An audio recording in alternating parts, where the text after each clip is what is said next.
At the moment they leave Fair Havens, they get nothing but bad winds. And what made them go? Look at verse 13. It says this, when a moderate south wind came up, supposing that they had attained their purpose, they weighed anchored and began sailing along Crete, close inshore.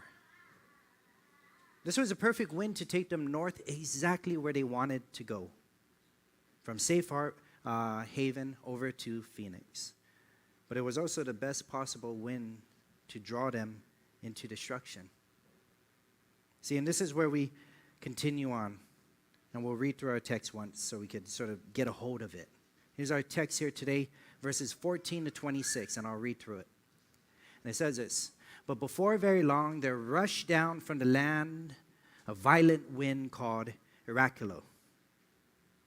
And when the ship was caught in it and could not face the wind, we gave way to it and let ourselves be driven along, running under shelter of a small island called Clauda, where we were scarcely able to get the ship's boat under control. After they had hoisted it up, they used the supporting cables to undergird the ship, and fearing that they might run aground in the shallow of Syrtis, they let down the sea anchor, and in this way let themselves be driven along. And next day, as we were being violently storm-tossed, they began to jettison the cargo. And on the third day, they threw the ship's tackle overboard with their own hands, since there neither sun nor stars appeared for many days, and no small storm was assailing us. From then on, all our hope was of our being saved was gradually abandoned.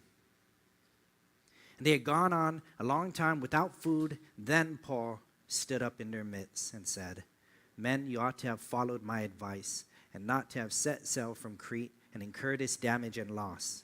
And now I urge you to keep up your courage, for there will be no loss of life among you, but only of the ship. For this very night an angel of God, to whom I belong and whom I serve, stood before me, saying, do not be afraid, Paul. You must stand before Caesar. And there's that promise I told you about. And behold, God has granted you all those who are sailing with you. Therefore, keep up your courage, men, for I believe, God, that it will turn out exactly as I have been told. But we must run aground on a certain island. So he sort of gives them hope, and then he says, but the worst isn't over. We're going to run aground on a certain island. Let's look at verse 14. And it begins off with saying this, but before long there rushed down from the land a violent wind called Hercules. This is immediately after verse 13, which says, a moderate south wind came up. A moderate south wind. This was nothing more than the calm before the storm, if you will. If anyone's ever experienced a violent typhoon or hurricane, depending on where you are in the world, we have different names, I don't know why. But one thing that we always knew growing up, during the storm, during the typhoon, when the eye passed directly over where you were, it was this weird effect where the winds would go from just raging, blowing winds, and then as the middle of the eye, which is sort of nothing, passed over, everything just stopped.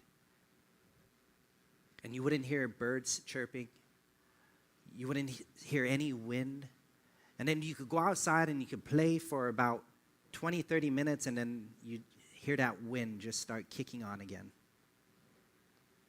Or likely, before any big storms would ever make landfall, one of the things that we immediately see here is the birds just start flying off into the sea, going to another island.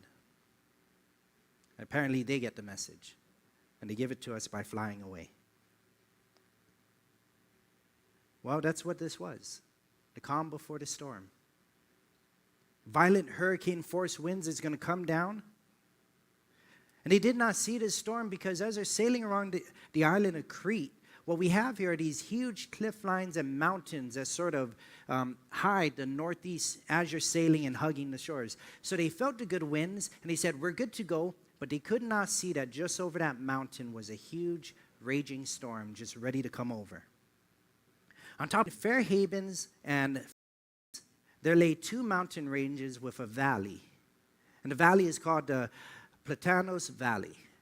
And what this did was, all this did was just funnel any storm coming over Crete. It would just funnel the winds and sort of create this vortex in which it would push out further. So if you see they're in the worst place at the worst possible time,